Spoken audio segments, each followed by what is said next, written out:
hamma abbaan giddii gadi ba'ee abdii dhiifama gaafatutti ijoolleen Jimmaa anatu siniin jedhee abbaa giddii ajandaa godhadha bakka sirtan maratti gaddeebisaa irra deema abbaan giddii ajandaa keessan ta'uu qaba ijoolleen Jimmaa bakka jirru mana bakka jirtan hundatti ajandaa godhadha warri biyya Arabaa jirtan biyya Awurooppaa jirtan biyya keessa jirtan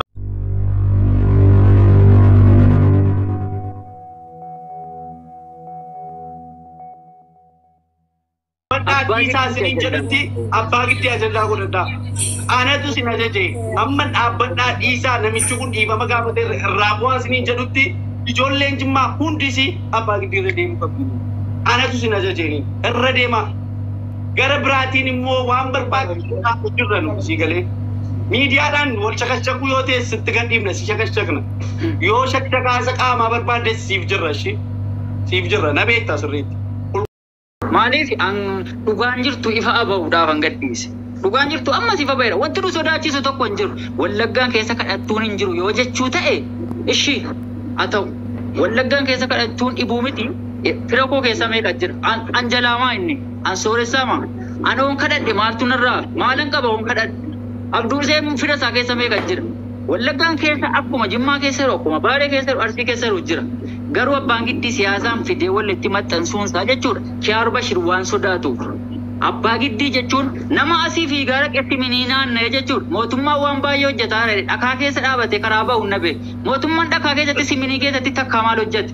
Mootummaan waan baay'ee nu hojjetaa jira jechuudha. Gaafa ija qabu gaafa jalatti pellee wajjin utaalu hin argine. Siminii keessa takkaa bakka mootummaan waan goone mootummaan waan baay'ee dalagaa jira jedhe sodaatee jechuudha. Kiyaar Bashir takka nu buusise. Kiyaar Bashir immoo namni mootummaa deeggaruu keekna. Keeknaa isa kamiin? Keeknee waa meeqa jedhaa oolle bira dhaabanne. Kiyaar Bashir jechuunis nama nu jaartii harkaa fudhatamaa turteedha. Ilmoo namaatu taane siyaasaa walitti hin fidan waan kan akka gandi wal lolu osoo hin taane akka gandi wal itti araaramu godha malee siyaasaa wal qabsiisee karaa biraatiin ajandaa qayyaranii fiduun kun gonkumayyuu fudhatama hin qabu. Abbaan giddii jechuun nama warra ni kaara utaalee badeedha. Wallahi ani suma dhugumaan dubbataara. Kiyaar Bashir immoo jechuun rabbiin koo na taazaba rablaa amboo jedhamti. Maatiin si amboodha Jimmaa keessatti guddatti warra utuu Kiyaar Bashir taa'u harkaa fudhatee deemee fidee itti deebise. Achumaan namichi gadi bahee jennaan Kiyaar Bashir ciniine armasii ciniine inni namichi inni sila harkaa fudhatee dhiqatee dhufu hin boosin talli. Maal taatee boosanatti himtu malee jennaan gurbichisi arsiidha. Ammoo jira jiddaan jira kan maal taatee boosannaan Kiyaartu nadhee jennaan kaayee miila sii dhungadhoo jennaan kaayee miila intalaa dhungatee jechuudha. Warra ofii harkaa fudhatee fidee ka'e. Ammoo deebisee maaf rukutta jedhee miila dhungachiisa. Nama akkanaa tadhagoota ta'e namni kiiloo 17 abbaa giddii kaleessaaf dishaan aggaaroo gurra qabee fidee as waajjira poolisii galcheetiyyuu amma goota ta'e uummata ganda kana hunda walitti naqaa jira. Kanaaf dhugaan jiru kana. Yoo barbaachisaa ta'e immoo namicha barbaannee finnee ganda isaa wajjin maatii isaa wajjin finnee himuuf waan jirrudha kun. Ammasitti maaliif ariifattan? Maaliif nama arrabsitu? Maaliif gandaan nama arrabsitu? Maaliif immoo Okay, galatoomii. Namichi kun wanti ni Jimmaa fi Wallaggaan Arsii fi Wallaggaan walitti buusu ni jira. Akkana wanti isaa afaan nama kanaatiif Wallaggi arrafamu. Rakkataan tokko jiraachuu danda'a Wallaggaan keessa hin jiru. Jimmaan keessa kadhataan tokko jiraachuu danda'a rakkataan tokko. Arsii keessa rakkataan jiraachuu danda'a. Siyaasa wal qabsiisanii maqaa Wallaggaa namni rakkataan tokko yoo Wallaggaan keessa argame wanti Wallaggaa maqaa balleessu ni jira jettee yaadda. Namichi kun duubiyyee Wallaggaan maqaa Wallaggaa balleessuuf Wallaggaa ofii jiru haa ta'u. Wanti Wallaggaan hattuudha jechisiisu Wallagga kadhattuudha jechisiisu ni jira. Hin jiru. Akka kiyyaatti namuma tokko nama dhuunfaa tokkotu maqaa Wallaggatti dhalatee ka'ee sobee ittiin waa kadhataa jira yoo ta'e namichuma sanarratti xiyyeeffanna malee Wallaggaanis yookiin Jimmaanis Arsiis wanti nu arrabsiisu hin jiru waan ta'eef namichichi kun gabbahee wanta sobee yoo gaafachuu malee Wallaggi Jimmi Arsiin itti arrafamuun qabu jira akka gootu nama kanaan. Beeki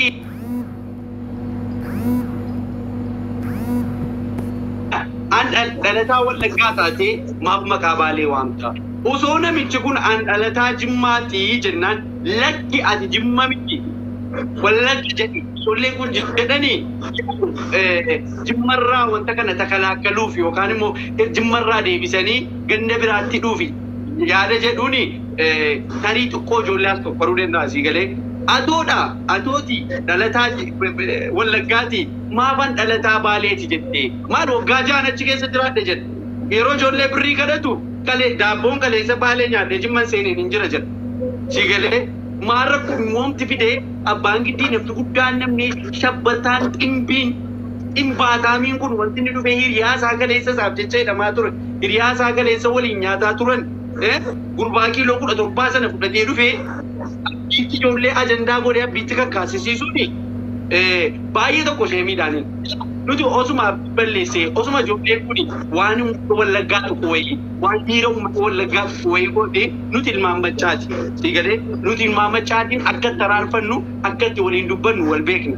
siigalee dhiifaman gaafannaa osoo ijoolleen kun balleessite illee ijoollee keenya ijoollee wallaggaa warra sammuu qabudha warra amma dhufee yookaan abdiidhaan gad deebisuudhaan isin akka kiyaariif isin akka abbaa giddii viidiyoo abbaa giddii ilaaltee dhuftee jimmaan arrabsitu yookaan abdii arrabsitu miti ijoollee bibilchaatota jiru warra maalummaa oromummaan barsiisan meeqatu jiru sii galee jiraa waliin dubbannee dhiiba magaalaa osoma badii wal jiraate garuu dhimma nama dhuunfaa kana bidanii gandaa walitti tokko waa tokko dubbadha kiyyuu koo okay fajirinni isa jirti kaaniin isa jira yaada bilchaattu tokkotti qofa kanaa dubbatan hin fedhu dubbiin kun oromoo walitti araarsee dubbiin kun asirratti baabii isaa cufnaa jechuun yoo maalu godhame dubbiin kun cufamuu danda'a akka oromoon hundi dubbiin kun cufameera badiine beluu bira jedhamu maalirratti cufuu dandeenya yoo abbaan giddii gadi ba'ee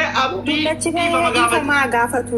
dhiifamaa gaafatuuni namichi sun namichi jechuudha cigarii isaa shabbate suni gadi ba'ee abdii dhiifama gaafachuu anee mucaa kiiloo 17 sana na ajajee jennaanan ajajaani malee osoon hin hubatin osoon viidiyoo miidiyaa irra gad dhiifamee jiru hin argin gadi ba'ee abdii irratti maqaballeessii raawwadheera dhiifamaa jiru sana booda abdii ammoo namni fakkeenyaaf jiru ijoollee wallaggaa abdii fakkeenyaaf abdii badiinuma ta'e wanti itti mul'atu hin jiru gama abdii gama sanaas abdii nama lubbuu qabu nama jiru nama ofiirraayyii miti eenyurraayyuu waan tokko takalaakkaluu danda'udha siigalee namarraa deebisuu danda'udha sanarratti abdiin dhufee deebii kumsaa kenna siigalee isa dhimma atiyoo atoo baaleedha maaf wallaggaa naan jette atoo wallaggaadha isa abdiin jedhe isarratti abdiidhumaaf dhiisnas siigalee isa abdiidhaaf dhiisna abdii nama lubbuudhaan jiru nama miidiyaa guddaa abbaa fedhe caalaa qabudha nama akkatti dubbatan akkatti namaa walii galan nama kabaja namaa qabudha ilma gandaatii miti siigalee ilma gandaa miti abbaa fedhe caalaa nama waan oromoo baasee mul'isuudhaan beekamudha siigalee akka kashlabboota miidiyaa kanarraa minaaminii miti mucaan isa abdiidhaaf dhiisna sagama intini sana abdiin dhufee deebiitti gala abbaan giddii immoo gurbaa isii amma fuula shiishaa ta'ee dhufee sii galee abdii maqaa balleessuu taatiin dhimma kana dhimma siyaasaa godhee deebisee uummata gandaan wal nyaachisuuf yaalii gochuunsaa waan hunda keenya laallatu sii galee. Okay. Amma abbaan giddii yoo dhuguma namichi kun abduus abbaan giddii abdii maqaa balleessuu isaatiif dhimma dhuunfaa walirraa qabaatanu abbaan giddii dhiifama naa godhe abdii kiyyaa ani waan kana otuun addan baafatin akkana kana dhee maqaa biltsiginnaa deeggartaatiin uummata wallaggaa balleesse jechuun dhiifama naa godhe yoo jedhe dubbiin dhumatti. Isa kan isa jemmate isa amma fakkeenyaa isa dhimma kan jira abdiidhaa dhiisaa nuun galchuun abdiin akkatti dubbatan akkatti waan fedhe godhan inni abbaa fedhe caalaa nama sammuu abshaala sammuu bilchaataa qabu siigalee abdiin isa kan abbaa giddii immoo manni gadi ba'ee dhiifama gaafatutti abbaa giddii irra deemamaa hin deemame jechuudha waan fedhe walitti adeemu jechuudha waan barbaachisaa ta'e jechuudha siigalee jiru amma booddee abbaan giddii kanarratti yoo gadi ba'ee dhiifama gaafachuudha jimmaan keekanii bakka biraatti sabboonaa fakkaachuun yoo jimma keessatti ila inni abdii sabboonummaa qabaati ol ba'ee akka oromootti jechamu mala inni jimmaas dhaqee jimmaan arrabsee yookaan nama jimmaa tokko keekee osoo hin taane yoo ijoollee jimmaa kabaja qabaattee yoo ijoollee jimmaa biratti jaalala qabaattee ol baatee bakka isa wallaggaa biratti isa iluu biratti isa ollaa keetii biratti kabaja qabaatu achi kaasee gara Arsii gara Baalee Harargee deemnaa jechuudha. Dura kabajni finni walaagamuun Oromummaan sabboonummaan danda'a dhalatte qabaleetti dhalatte qaba. Sigalee itti kun jiru sirriitti na barbaachisaa taanaan wal beekna jechuudha. Jaangiroo abbaa arginu. Sigalee koomentii banaa warri cuftan.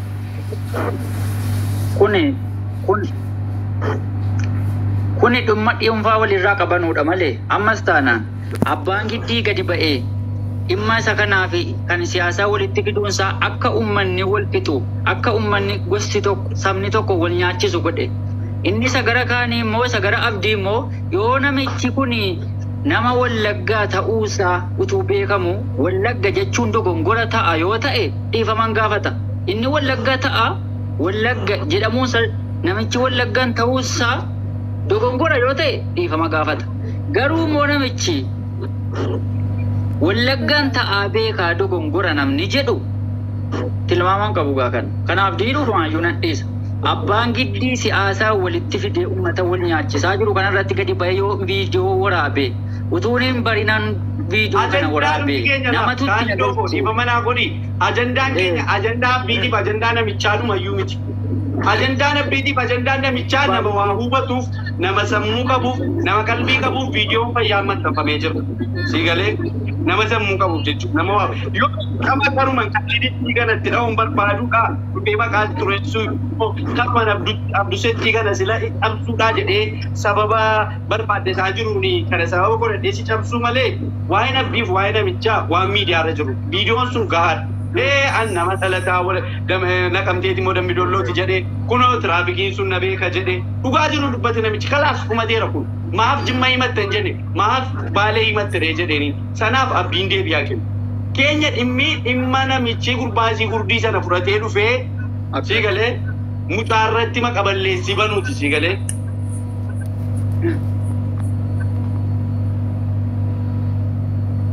Dhimmichi dhimma kana warri dhaggeeffataa jirtan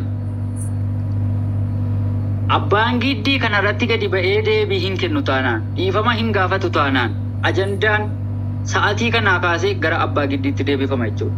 Abbaa giddii irraayi kan haasofnu kan dubbannu abbaan inni qabu abbaan gurra qabu ijoolleen sanyii mootii dhagaye ijoolleen keenya ijoolleen sanyii mootii jechuun ijoolleen sanyii mootii warri gibee gamaa warri ilmaan abbaa abdiin keenya maa keenya jabaa keenya yoo nuti kabajne yoo nuti eegganne yoo nuti roorroo sarratti dhufu deebisne kan biraa kabajaaniin sobadha kan kooti keessaa kan anisa maannaa kooti yoon kabaje maannaa kan koo fagoo maaliif annak maannaa kan koo yoon kabaje maannaan koo na kabaje na ulfeeffate malee ol deemee sadeedootti isa gaarootti isa shabeetti of dhaaduu of mul'isuu an Oromoodha jechuun danda'u. Miknaatum kan na beeku isa maannaati waan ta'eef jechuudha. Kan likkii kan koo sirrii kan koo beeku.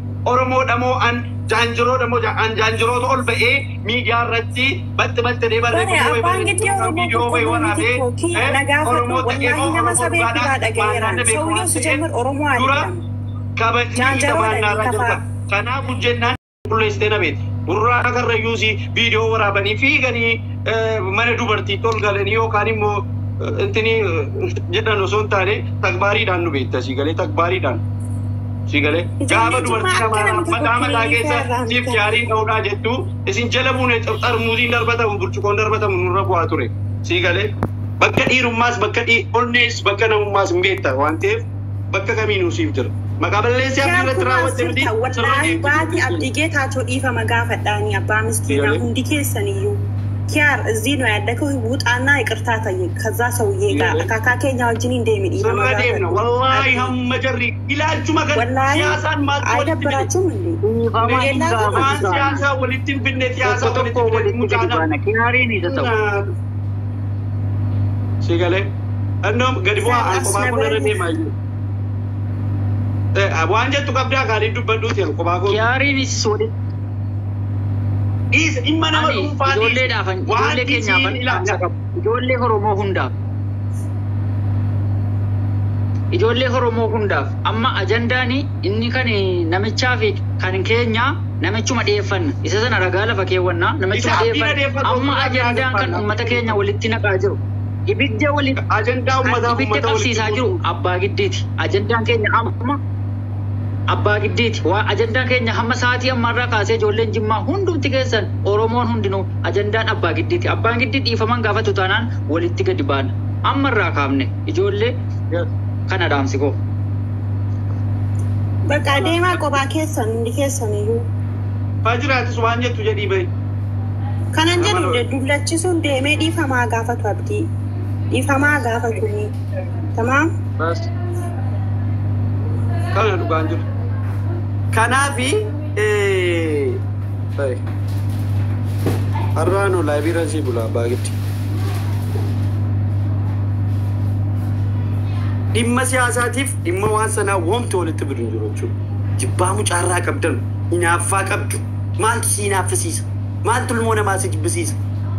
Abdiin kan jiraatu riskii isaatiin riskii kan koo geessee abdiidhaan kennu riskii abdii fideenaan kennu riskii ati kiniiniidhaan fidattu fideenaan kennu riskii kan koo asii bachii fiigee waan arge godhee hojjedhee argadhu siin fidu maaliif wal jibbaan barbaachise? Maaliif wal jibbina? Noo wal hin qaqqabnu. Noo rakkina irratti wal hin qaqqabnu.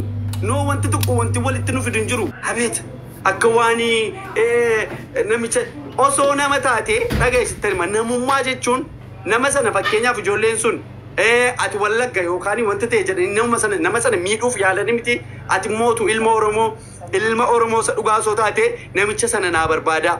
Dhalataa Jimmaatti ati Jimmaan keessa nama tokko hiriyaa kee tokko ergitee nama sana argattee nama sana gargaaru nama karaarra deemee kadhatee waan araqee kadhatee dhaqee dhugee achii gadi ba'ee godaanaarra ciisu sana akkamiin waan inni gargaaruu dadhabe tokko an akkamiin gargaaru ilmoo Oromooti afaan Oromoo dubbataaf garaas nyaata miti bakka laas abdiin immoo tarii akkaati ilaalchaati isaaf qabdu ta'ee nama kanaaf ta'uu didamti ati immoo maafi hin gargaartu.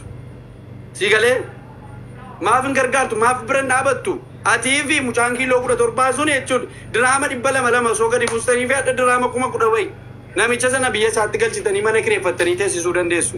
Oromummaan kanaani malee dhufanii isa tokko gaccabsanii namichas hin fayyaddanu abdiyyooti hangatti kanarraa qannasuu hin dandeessanu. Sigalee waan hin taanedha kun isinii galee. Waan ittaane wal cabsuun hin barbaachisu. Hinaaffaa qiimii yeroo kaan walirraa qabdanu gaafa namni tokko ajandaa ta'u ajandaa sana keessa dhuftanii rakkoo keessan yaani baafachuudhaaf yaalii gochuun kun dadhabina sammuu sigalee konfidensii ofitti hin qabdu ati. Sigalee aan abbaa giddiirraa rakkoon qaba taanaan gaafa namni wayyaa abbaa giddiitti duulu yeroo namni abbaa giddiitti duulu eeggadhee dhufee sana sababa godhadhee abbaa giddiitti hin duuluwan. Anke haarirraa rakkoon qaba taanaan gaafa namni wayii dhufee abbaa giddii gad deebisee abbaa giddiitti duulu yeroo sana eeggadhee qiimii kan koo sana keessan baadhuwan. Sigalee rakkoon si waliin qabu ifaan ifattan si waliin dubbadha malee jechuudha. Kuni amala ilma namaati. Amala Oromummaa dhumti kanaan beekama. Oromoon baqa haqa dubbata dhugaa dubbata. Harma irraa wanti Oromoo walii galchuu didee wal nyaachisee gabrummaa keessatti hambise baanni Oromoon shiran beeku. Oromoon qulqulluun shiran beeku dhugaa dubbata. Sigalee dhugaa dubbata Oromoon qulqulluun shiran beeku. Shartuun isin akka keessi jechuudha jaanjiroon abbaa argee dhuftee intini asitti muudii nutti qabattee isa nuyi kuulloo taasiftee ofiin Oromoo ta'uu barbaaddiniin. Sigalee Isa waan akkanaa keessa Isa barbaachisu wanta akkanaa sinittani maa jechuudha. Wallaati wallaggaaf wantatti fayyaddu hin jiru. Namicha sanaaf wantatti fayyaddu hin jiru. Hanga abdiin waa'ee beektota wallaggaa gadi baasee barreesse. Hanga abdiin waa'ee abdii saagaa gadi ba'ee walaloodhaan afaan Amaaraatiin afaan Oromootiin gabba'ee jechuudha. Ummata miile kumaatamaan lakkaa'amu irratti waa'ee gootummaa wallaggaa waa'ee qabiyyee wallaggaa gadi ba'ee beekumsa isaatiin artiidhaan ibsu jechuudha. Ati guyyaa tokko ibsitiin beektu. Asitti abbaan argee barreeffama barreesse sitti kenneenaan sirba sirbanii YouTube irratti gadhiisanii beekaa numti kun anumti bareedaan kun jechuudha. Namni tokko